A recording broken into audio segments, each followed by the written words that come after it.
Hello everyone and welcome to another tutorial. Today I'm going to be showing you how to make this really awesome infinite dropping loop animation in Blender 2.83. We're going to be using the Eevee render engine. We're going to be doing some stuff with rigid body. It's really fun. I'm just going to let you guys know I'm making this project file available in the description below. If you do want to go ahead and download it for $1 on Gumroad, you don't have to do that. I'm going to be going step by step how to do this. So you can see here, this is the project file here. This is what we're going to be learning to make today. I'm going to be going for everything, the modeling and setting up the physics and these basic materials. Nothing too complicated, so just follow along. It is important that you have Blender 2.8 or higher. This is Blender 2.83, so let's get into it. I know you guys are going to like it. I really liked making this. It was really fun. Okay, so if a brand new scene opened up in Blender 2.83, go ahead, delete everything. So we have a blank scene. Go into your front orthographic view. We're going to go Shift A. We're going to go to our mesh options here, and we're going to add in a cylinder. Once you've added in a cylinder, hit S and then 0.25 and hit enter. And that's going to make it just 1/4 the size it originally was. Then we're going to go Control A and we're just going to apply the scale. Now we can tab into edit mode. And what we're going to do here is with all of our vertices selected being in front orthographic view, we're going to go G and holding in Control, we're going to move this guy up to here. Just here. Okay, so as close as you can. I can't get it to snap right now, but I'm going to just move it roughly in here. So you can see that the cursor in our front orthographic view is now right where this corner intersects. So just get it as close as you can. And the reason we're doing this, I'm going to show you guys in just a second. It'll make sense. Go to your face select here, select the bottom face, make sure you're in front orthographic view. We're going to be using a tool called the spin tool. It's going to make things easy for us. So let's hit F3 on your number pad. Then you're going to go to your search here and you're going to just type in spin. So type in spin and then hit the spin button here. And then you're going to see this little panel pop up. So open up this panel. And what we're going to do here is grab this angle and drag it. And we're going to see here around the cursor, it's now going to spin up this new geometry. And we're going to take it to about here, like that. Maybe 45, yeah. Something like this will be fine. And what we can do, just open that up again. You can also come here to steps and just add in some more geometry to smooth that out. So I'm going to go over about 16 and 124 degrees. It might be a little bit different for you, but just something like this will be appropriate. With that face still selected, we're going to go X and delete the faces, and automatically it'll now get rid of that box there. So delete the guy at the top here as well, that face. And then what we're going to do is go to our edge select here. So go to your edge select, go to front orthographic, make sure to select this middle loop here, or this guy here. Yep, that's the middle loop. And then what we're going to do, go to your other orthographic view. So this is going to be the back orthographic. And then go to wireframe. And then we're going to just select that same one. That's the opposite side. So 2 like that. And then you're going to hit V and right click to let go. Then just go back to your solid view. And now what that V has done, it's cut that geometry. So if we go to our face select, we select any one of these faces here, go Control L, it's only going to select these faces, and then we can go X and we can delete those faces. So now we have this thing here that we've modeled quite easily. Go to our edge select here, just grab these edges by holding in Shift and Alt, selecting them, and then go E to extrude and extrude up to about there.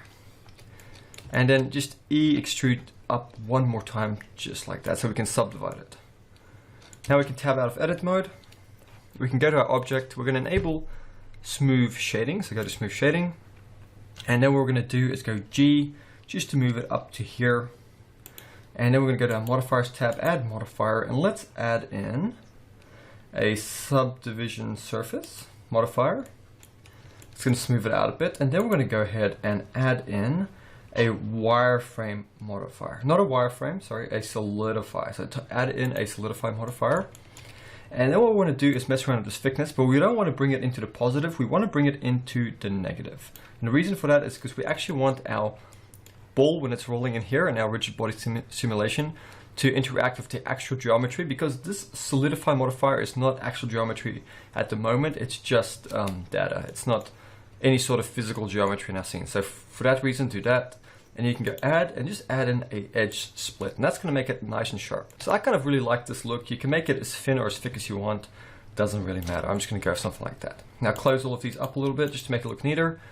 Here we have our object. We don't have to unwrap it or anything because we're going to be using procedural textures. What we can do now is grab this guy and then go Shift D and our Shift D in our front orthographic view, and then X just to move it over here. And then we're going to go R, Z 180 to rotate it like so.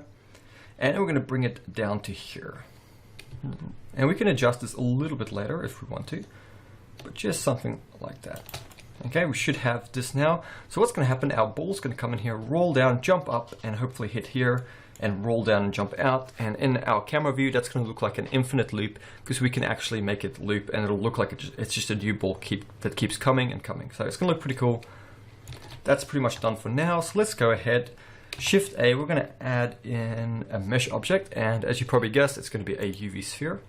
Go ahead, scale that guy down for now to about here. What you want to do is go to your top orthographic view, bring it here, G, Z, bring it up, and we'll just mess around with it to roughly here. Okay, like that. And then we're going to add a subdivision surface, and we're just going to enable smooth shading on that. Maybe scale it down a little bit like that. Okay, now for all that done, select everything in our scene, go Control A and apply the scale. I want to emphasize that applying the scale is very important, because when we ever do physics simulation, it uses the real sizes and scales to determine how it's going to run the physics simulation. So if we don't apply things, what's going to happen when we run a simulation, oftentimes we're going to get frustrated if we don't apply the scale and rotation and stuff like that. In this case, we didn't rotate anything, so we'll just, yeah, I think we did. We rotated this guy, but I don't think that's going to matter with the physics simulation. So for now, just leave it at this. Let's go to our next step, and that's going to be Shift A. We're going to go down here, just add in a camera. Grab this guy, just move it on the Y, hit 0 to go into your camera view. I like to do this in my camera settings. You don't have to do it, but I feel like you get more out of this if you go to orthographic. I know it's not physically accurate, but it works. Then I'm going to go to my orthographic scale. I'm going to zoom in for now. Then I'm going to go just to my camera settings here, my dimensions. I click on this little printer icon, and I like to make it square. So I'm going to make it 1080 by 1080. You can make it whatever you want. Just leave it at the default, but I like to do this. So I'm going to just go ahead and do that. And then I could just give it a bit of rotation. So I'm going to, in my camera view, hit R twice, so double tap R. And you kind of rotate your camera and get it into a position that you like. For now, I'm just going to go with something like that. And you can mess around with the scale to zoom in and out. Doesn't have to be exactly like this, make it how you want. I'm just going to go with this for now, so we can get ready with our materials and physics and stuff. But this is our modeling done, camera setup. Let's get into the rest of this. Okay, so now we're ready to start getting into our physics simulation. What we're going to do is select this guy right here. We're going to go into our physics tab here, and we're going to go to our rigid body settings here. So click on the rigid body. It's going to add a rigid body type to this, and what we're going to do is set the type to passive. The reason we're setting it to passive is because, unlike our ball over here, these objects are just going to be sitting, though they are going to be reacting to the simulation. They're just going to be sitting there passive. They're not going to be moving. So set that to passive. That's what that's all about. Then you're going to go here to the collision settings. This is very important. Currently, it's set to convex hull. We want to go ahead and make this mesh. Now, just to roughly explain it the way I understand it, the convex hull kind of more approximates the shape or boundary of this mesh, and it's a quicker for simulation times, but it's not as accurate. That's why we go ahead and we set this to mesh. And what's going to happen when this rigid body simulation runs, it's going to be mesh on mesh contact. It's going to be more accurate, not as approximated. And that's the way I understand it, just in case you guys were wondering what that's about. And that's about all we have to do over here. So let's go to our surface response. And what we want to do is take this friction down to 0. Now, the way I understand it, once again, I could be wrong, because I haven't found a lot of documentation on this, but if you set the friction on this lower, what's going to happen when this object comes, and our sphere rolls here, it's not going to be sticking to the mesh as much. It's going to be a little bit more loose. If you drag the friction up all the way, it's going to be a little bit more, it's going to be hugging a little bit more close to this geometry here. For this simulation, for whatever reason, I found that setting this to 0 just works better. Then go to the sensitivity and just set the margin to 0 as well. And I'll explain what the margin is in a second. And with that done, we're just going to do the exact same thing with this guy. Yes, you could copy it over, but it's so quick, so we're just going to do that all again. So just passive, just set this to mesh, and just friction to 0 and the margin to 0. So that's done for these two now. What we can do is grab our sphere here. We're going to do the exact same thing, go to our rigid body, but this time we're going to leave it on active, because it's going to be an active object in our simulation. The exact same principle applies with the mesh here, the shape. So we're going to make that mesh, not convex hull. And then we're going to do things a little bit differently here. We're going to leave the friction on 0.5. I found when I made it a little bit too high for this scene, it didn't work too well. When I made it too low, it didn't work too well. So we're going to leave it at 0.5, nice and in the middle. And the margin here, I'm going to explain how I figured out this works. I'm not 100% sure, but I've messed around with it. And I think what it does is if you increase this margin and you run, say for example, I bring my cylinder up, my sphere up a little bit, and I play this animation. If my margin, you can see it's not touching the geometry here because I've increased the margin. So if I increase the margin even more, go to my first frame and I play it, it's going to kind of, as you can see there, it kind of bounced off here because it's creating like a margin between this sphere here and this mesh geometry. So I found if you set it to low as well, so for example you did it 0, that's also a problem because what happens is it gets embedded into the mesh. So depending on the scale of your scene, you're going to have to mess around with this. And if you didn't make everything exactly the same scale, you're going to have to kind of come in here and play around till you don't get this sort of intersection here. And also you don't want it to bounce off too much. So I just want you guys to be aware of that. So these settings might not be exactly the same for you guys. So just mess around with it. But what I found works well is a value of 0.01. And so if we go now and we play it, okay, you can see it falls through, and that's because I haven't done anything with the mass. I think I made the mass 20, that worked for me originally. And what I also think I did is I didn't make the scale exactly the same. I think I scaled it down even a little bit more and I applied the scale.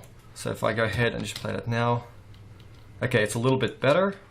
I can come here, just bring the friction down. And this is the thing with making these tutorials, it's so frustrating. It's every time the settings are not exactly the same. So just bear with me and I'll try and get this to work. So if you mess around with the friction, you might get a bit better results. Okay, what we can do is, okay, bring the friction down a bit, and then on frame 1, go G, Z, and just bring your sphere a little bit higher so it has a little bit more fall. So if you hit the play button, okay, that works. So here's what we have. If you go to frame 1, where our simulation isn't being played, and you move this up to about there, it should be roughly there. You can mess around with it till you get something that works. I'm going to go with a friction setting of 0.216, and I'm going to leave the margin as it is. And you guys have already seen how we set these two up. So if you hit play, that's what you get. But at the moment, we have way too many frames to make this loopable. So what we're going to do is go to our frames here, and on the end, we're just going to make it 100. So now we only got 100 frames here from 0 to 100. So if we hit play now, we should have this. And you can see from, if you were actually to render this out as a video, you could pretty much put it on repeat and you'd never know it. It'll just look like a seamless animation. It'll keep coming, falling, another one will come and fall. You can even make different color ones, put in multiple ones if you want. But we're just going to leave this at this for now. This is our physics simulation. And once again, I will be making this scene available below. If you guys want to check it out, it's going to be for $1 on Gumroad. So this is it. Now we're going to get into our materials and our lighting and just make this really look awesome. Okay, now for the fun part, we finally get to make this look cool by adding some lighting and some materials. So let's do what we always do. First of all, go to our render settings. Now, if you want to make this in cycles, go ahead. You have the freedom to do that. I'm going to just go leave it at Eevee render because that's going to be quicker. It works fine. Go ahead and enable ambient occlusion and the screen space reflections if we're going to be using Eevee. I like to set my render to 120. And the viewport, I like to always increase to 64. You don't have to do that. That's just my personal preference. And then what we can do is get into our lighting. So go to your front orthographic view, go Shift A, and we're going to go down and get a light. Add in an area light. Bring it up here. I like putting it roughly here. I apologize for the crows in the background making noise, so just letting you guys know that's what that sound is. Anyway, with our light there selected, go ahead to the size here, increase it to about 2.78 meters. And then we can mess around with the power, but I'm going to take it to about 230. So let's have a look in our camera view. Go Z rendered. Let's have a look what that looks like.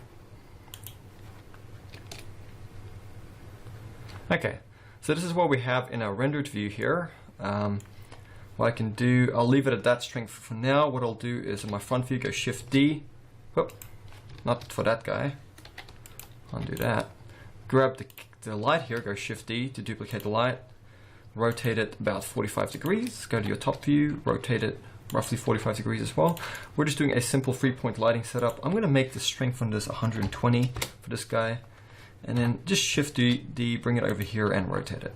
Okay, so what we have here is just a simple 3-point light setup. I might grab this guy and go G, Z, just bring it up a little bit more. So we should have this, go into our rendered view. Okay, this is what we have. In the world settings, you can make it a little bit more darker. We'll mess around with that a little bit later. But here is our lighting, it's looking quite nice. So what I like to do is go Shift A, I'm gonna add in a mesh, add in a plane. I'm gonna scale this guy up, and it's gonna work quite a lot different than it usually would because we're using a orthographic camera, but I'm gonna double tap R, just bring my camera down a bit more. And I'm gonna bring this plane down quite a bit. So I'll bring it probably down to about here, maybe even up a bit more, and just scale it and then go into the camera view.